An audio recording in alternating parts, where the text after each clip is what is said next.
Gareth started doing like workshops. He brought in professors. He got these players, these millionaire players to be sitting in lecture theatres, and they did slideshows about Richard the Lionheart and what is the St George's flag and the mythology and the mythos about it. And they showed clips and videos and archive from previous teams to get a sense of, so that was England. What do you want your England to be?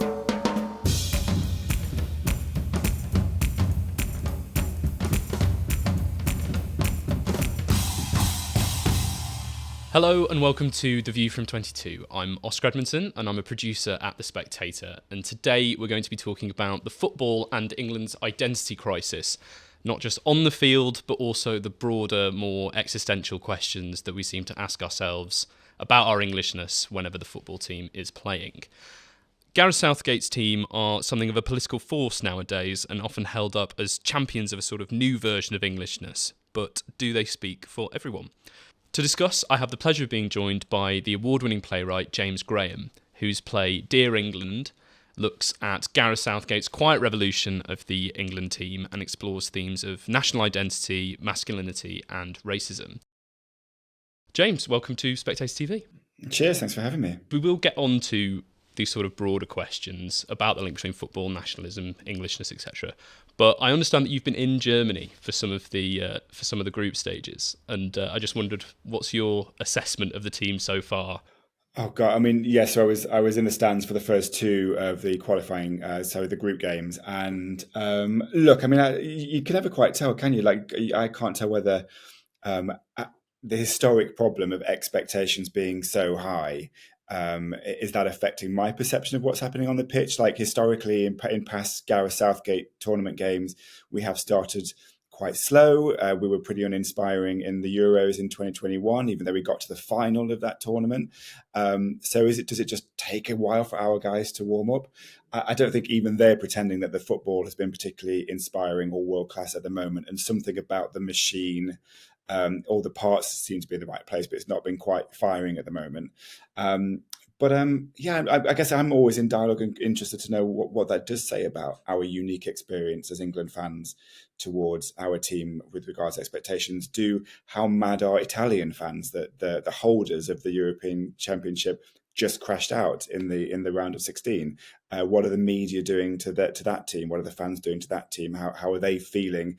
And are we obviously the idea and the narrative is that we are uniquely harsh to our players, and it does feel that way sometimes. But I don't know, maybe being a French player or a Belgian player is also a massive nightmare. I've got no idea. We are definitely uniquely harsh about our players, but a lot of the kind of conversation around England fans at this tournament in particular has been that they've been, quite reasonable, which is maybe not what we're used to at international tournaments.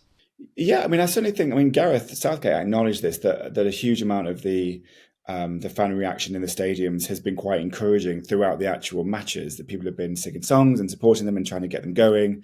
It's been some of the behaviour after the matches, but then even then, like three people threw beer cups at Gareth Southgate at the end of the final group match against Slovenia. And I mean, that I think that's appalling. I think that's terrible. I think that's really disrespectful. But equally, that means that 20,000 fans didn't throw a beer cup, and we can, a minority can become the majority because of the way that we focus on this stuff. And also, like, do you remember the behaviour of fans in the late 90s and early 90s? Like, we had a systemic cultural problem at the heart of the game when it came to hooliganism and violence and intimidation in the stands. And I think everyone recognises across the game that go to a club football match or an international game, and the feeling in the stands is more kinder, calmer. There are families, there are women, it's a representative, diverse group of people. So it's not quite got it certainly doesn't feel like it did in the old days. Yeah, and I suppose on that, your play Dear England is based around Gareth Southgate's quiet revolution of the England football team, not just in terms of the quality of the football, but also in terms of how we speak about football and the conversations that we have around it. Could you take us back maybe then to sort of where we were and where you see us now?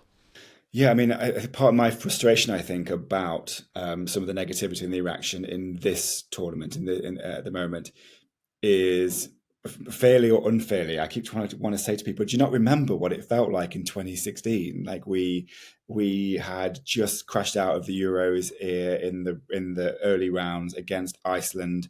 Absolutely gutted, sick as a parrot, not over the moon. That felt like the absolute low point in terms of not just that particular result, but also our relationship to the team. It had been about 6-7 years of just a really negative, unfulfilled, toxic relationship with the squad. The golden generation that should have done something extraordinary and that just somehow couldn't and didn't. All the stuff in the tabloids and how players were behaving on the pitch and off the pitch. And then famously, of course, in 2016 was the moment when Sam Allardyce came in to rescue the entire squad with his unique brand of more traditional, blokey England football The English manager way. stuff. Absolutely. And lasted for one game. Obviously, the old joke is famously he won that one game. So he's the only manager that got a 100% winning record in English history. But it just, it's bad. It was bad. I remember myself feeling, and I adore following England, but I started to check out. I just couldn't bear it anymore. It didn't feel like since 1998. There was about 12 years, more than that, 14 years of just dearth in international tournaments, and it was just too much for me. I just thought I could feel myself leaving. And then Gareth Southgate comes along. He comes along as a caretaker manager, not even given the full-time role in the first instance.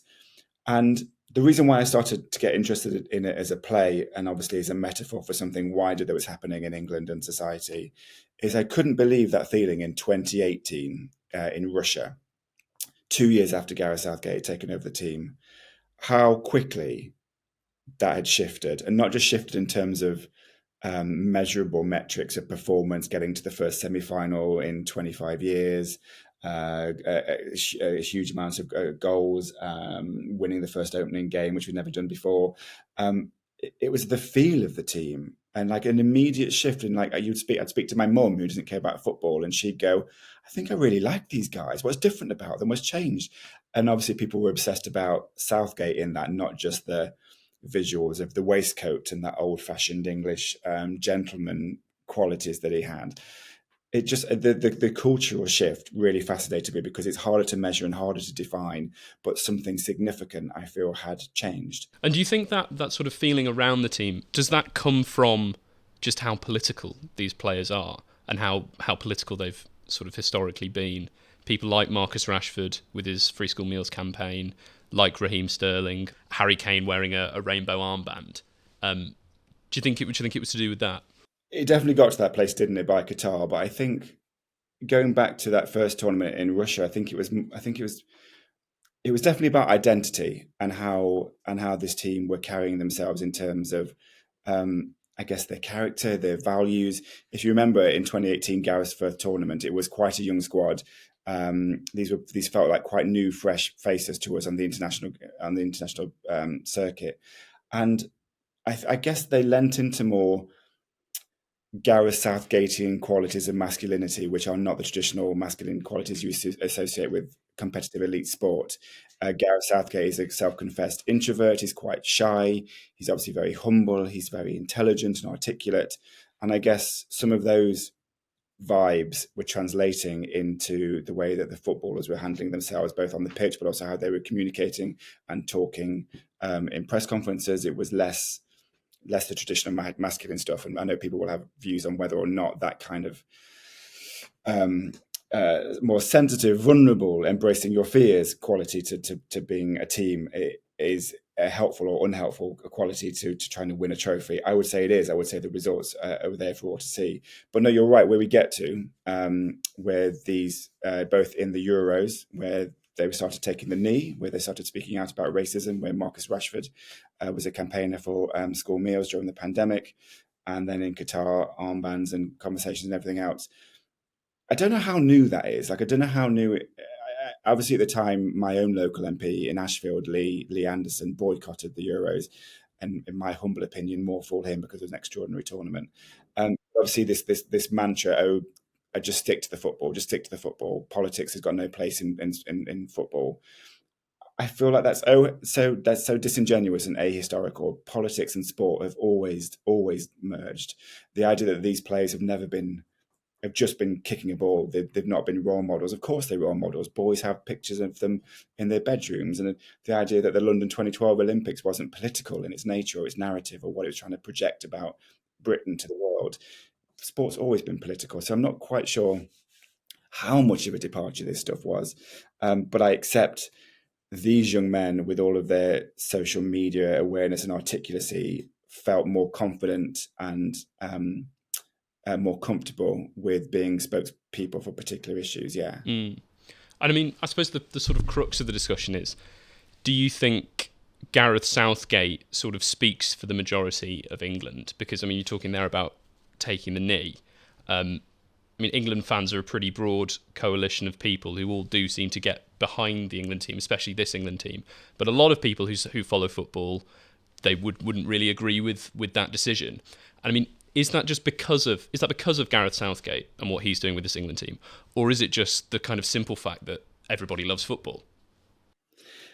Yeah, really good question. I think yes and no. I think the culture and the environment that Gareth Southgate built within the England team meant that those individual players felt empowered to take their own decision. I don't necessarily think that Gareth himself imposed a diktat that people had to take the knee, but what I think he did recognise was that for a team to be a team and for a team to feel like they can trust each other and rely on each other, that they should be in dialogue and have these conversations.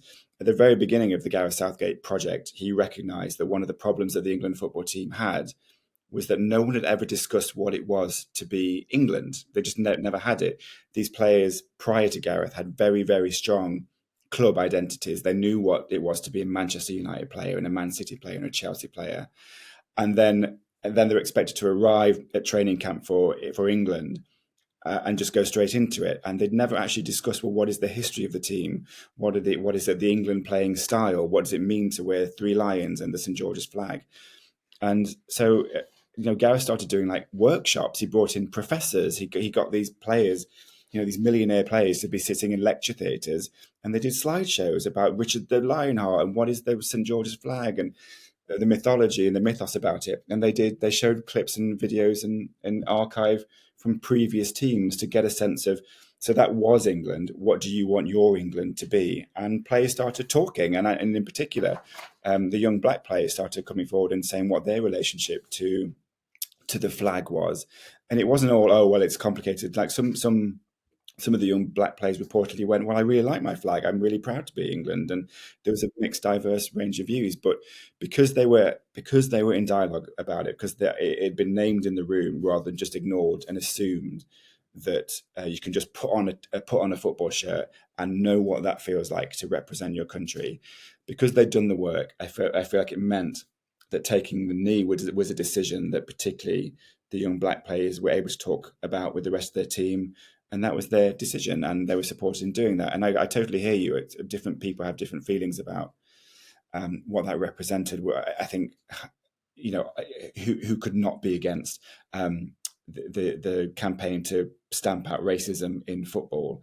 I understand that some people associate that with a particular group and Marxism and whatever, and reasonable people can agree and disagree about that. Those players wanted to support their black players, and they did so, and I have respect for them doing that. You're right, though. Where this gets really complicated is the England football team belongs to everybody, and everyone's England is different. And Gareth Southgate's driving mission to me is one of unification and inclusivity. And there's always going to be an inherent tension there, therefore, if a political statement is made, because do you risk excluding people? I would argue personally, my own bias in politics is I'd rather exclude people who lean towards a cynicism towards a campaign against racism than don't. But no, I think in the Gareth Southgate world, paradoxes and contradictions and complications are accepted and embraced rather than brushed aside and ignored. Because you mentioned Lee Anderson, your local MP. He has a very different understanding, perhaps, of Englishness, a sort of different patriotism that's maybe based more in this traditional idea of maybe British exceptionalism, sort of sovereignty of England. Do you see that idea of Englishness as in direct competition with Gareth Southgate's? I think no, I don't actually, and I guess some of the narrative around, I guess because what are the stereotypes and the projections onto what Gareth represents? I guess people could see it as very progressive and liberal, and I'm sure the word woke has been thrown around a lot because of it. But actually, the tradition that Gareth Southgate comes from, in terms of being an upper working class kind of bloke, aspirational working class, who has a sort of dignified, quiet kind of patriotism, that you would think that the Lee Andersons of this world would actually really respect and admire. Like Gareth Southgate talks about his background as being one where his granddad would stand when a woman came into the room, and that they would really enjoy listening to the Queen's speech on Christmas Day, and that he did like all the pageantry and stuff that comes with being British. That's Gareth Southgate's stuff. He loves that stuff, and he finds that quite uncomplicated. He's not in conflict with that sort of quiet, decent sense of being English, being fair, being kind, being open, being curious. Why is that in contradiction? Why does Lee Anderson see that as being in contradiction to his patriotism? I guess because he sees those political statements as being fundamentally, aggressive in some way. Gareth, without speaking on his behalf, Gareth would argue, no, that is the kind, decent, fair, tolerant England that he recognised growing up. And do you think we've got sort of like a bit of a sort of national identity crisis on a countrywide scale? I mean, we're talking about two versions of Englishness that are coming from the fringes, which sort of suggest that the sort of centre ground British establishment don't really have a real understanding of what sort of British identity means to them. Do you think that's fair? I think we are in crisis. I think we've been in crisis for a very long time in terms of our national identity, or more importantly, our national story. And this is where I do think the Gareth Southgate-ness of things is really interesting. Agree with him or disagree with him, think he's a great manager or not a great manager. What he identified with the players when he started this project was that he actually used this language, which obviously fascinates me as a playwright. He used the language, we need to write our new story. And we need to write and create a new story, a new narrative for England. He believed that the reason why, for example, we were the very worst in the world at penalties, even in a sport that we invented, in fact, take great pride in that we invented this and gave this to the world. We were the very worst at one of the most important aspects of it because we were terrified of it, because they realised when they just asked the question and dug into it, Gareth Southgate and his team, they realised that English football players kicked the ball the quickest in the world between whistle and kick, because they were just so shit scared. They were terrified and they hated it. Gareth Southgate identified the fundamentals at the heart of the question, which is we are struggling with who we are. We are struggling with our story. In understanding that these guys didn't have their own story, he was able to write a new story, which I think is really exciting. And I don't think our political leaders have managed to do the same. I don't think they've managed to give an inspiring, unifying story to the rest of the country yet. You've spoken about before, at the start of this conversation, about maybe your unease with England supporting your country, supporting the team back in the 90s. Should we be able to call ourselves nationalists when we're watching the national team? That's a really good question, isn't it? I mean, obviously, yes, the associations with nationalism politically are not something that my particular politics leans towards, but I recognise that there is absolutely no problem with patriotically supporting your team and wanting them to do well against the other nations, and that adding and contributing to your sense of pride in your country, your civic pride, your sense of self, your self-esteem, and just frankly the thing that is another thing that Gareth Southgate has tried to explore and rediscover, which is the joy of watching your team win, and even still somehow finding joy in seeing them lose but having played well. So it's a real, is patriotism different to nationalism? Does nationalism feel like its own particular political project that comes with at the expense of other countries? I don't know. I prefer to think of it in terms of a Gareth Southgate sort of quiet, decent patriotism towards these teams and what they're doing. It's just interesting, isn't it? Because we get so tribal about football. Even people who perhaps wouldn't put kind of like really enthusiastic love of country as really top of their kind of identity. But when the football's happening, like we all get Yeah. involved, and there is a real sort of nationalistic element to it. There is, like, all the usual symbols you associate with nationalism suddenly come out and feel okay. There's flag waving, and there are national anthems, and there is a desire to crush your enemy and be number one. And like, I mean, ultimately, I guess, look, this is about a game. This is about a trophy that you lift. It's not about um, marginalizing more vulnerable people or your economic policies or your immigration policies. It's about sport in the end, and I think that's why across sections of society and social class and region and ethnicity, everyone feels more comfortable with it because it's a game, and it actually should be a positive story rather than a negative story. We could be this, and we could achieve this, rather than we're going to stop doing this, and we're going to stop you doing this.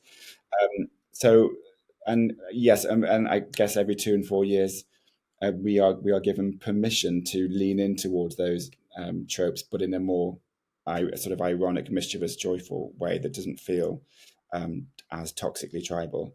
Yeah, it's a really fascinating question. I mean, but I guess also, like, the great joy for watching tournament football for me is also watching the other sides. Like, I was captivated by watching um, um, the Portugal game the other day. I can't wait to watch Spain v Germany. Like, it's not an exclusive Yeah. sort of nationalism. It's same way in the Olympics. Technically, I guess, should be a celebration of global cultures coming together into one place. And yes, have their own individual cultures, their own individual identities side by side. Um, but I don't know. When you're throwing things and kicking things, I can't. I don't find it too problematic or dangerous. It's also one of the opportunities that politicians really see where they can sort of express and engage with these symbols of nationalism, but without it being Yeah, super problematic, which I think is especially a thing that the Labour Party are trying to achieve. And it's always interesting as a football fan when the football's on, you can see on your Twitter feed all of the I know. politicians like lining up, wearing their English shirts, pint in hand. But I mean, do you want that from your politicians? Do you really believe that they're football fans? Do you think that's a good thing for them to do? Obviously, authenticity is one of the most important attributes that you're looking for in your politicians, and you don't want them to have to fake enthusiasm for a sport that you can tell that they don't have any passion or time for. But you do want, Keir Starmer is actually a massive football fan. He's a huge Arsenal fan. He's a huge gooner. He came to see the play, and I spoke to him afterwards. And I do think without speaking for him, I do think he associates himself a little bit with the Gareth Southgate mission of how he has, in a quiet way and under difficult circumstances, managed to revolutionise an institution and a culture. And again, I go back to this idea of a story. I think we have a crisis of storytelling in our politics where we don't quite know what our overriding arc is meant to be, what our national plan is, how we move away positively into the future rather than just stay in the stories of the past. I think Keir Starmer was trying to recognise and learn from Gareth Southgate about that, and wonder how you begin using the values that make you who you are, but not be completely bound by them. And and the rate of success and the speed in which Gareth Southgate has done that, I'm sure, is compelling towards Keir Starmer.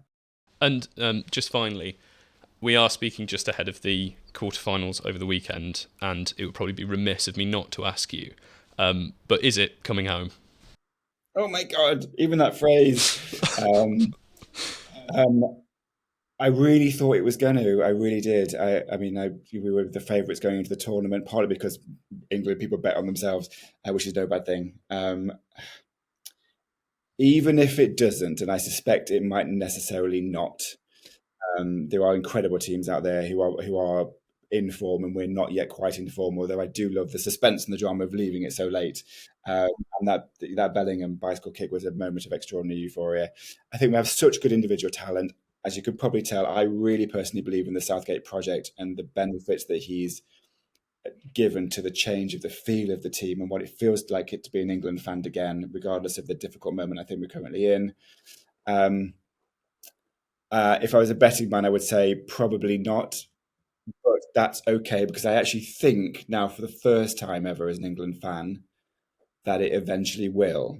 Like, it really does feel possible, if not this time, then next time or the time after, because of all the work that's been done, the pathways of younger players that are coming through, the way that they're being trained now, the mindset, the mentality. Um, but we just have to do it. Like eventually we have to do it. Like because I do think unless you do it twice, like we won it once, but we won it at home, and it was 50 years ago, and it will always exist in our mindset that doubt that it was just a fluke. And I think unless you do it twice, you don't really know if you are one of the great footballing nations of the world. And that anomaly in sport, that itch not scratched, I do think actually has a significant impact upon the psychology of, or at least the identity, the story that we tell ourselves about ourselves.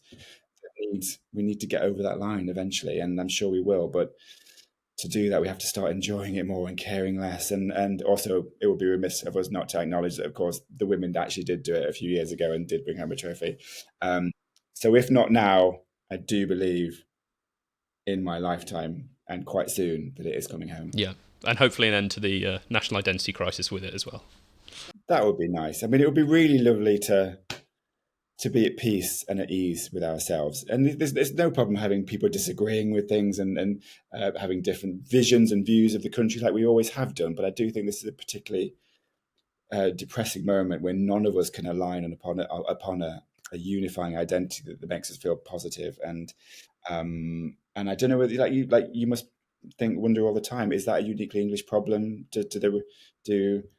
Do the Dutch constantly ask questions about who they are and who are we, not what we were, and where are we going in the future, or do they just live their life from day to day and try to be happy? I don't know, but it has been fascinating to see the contribution of Gareth Southgate towards even just asking the question about who were we, who are we now, and who do we want to be. Great. Well, thank you so much, James. Thank you very much for your time.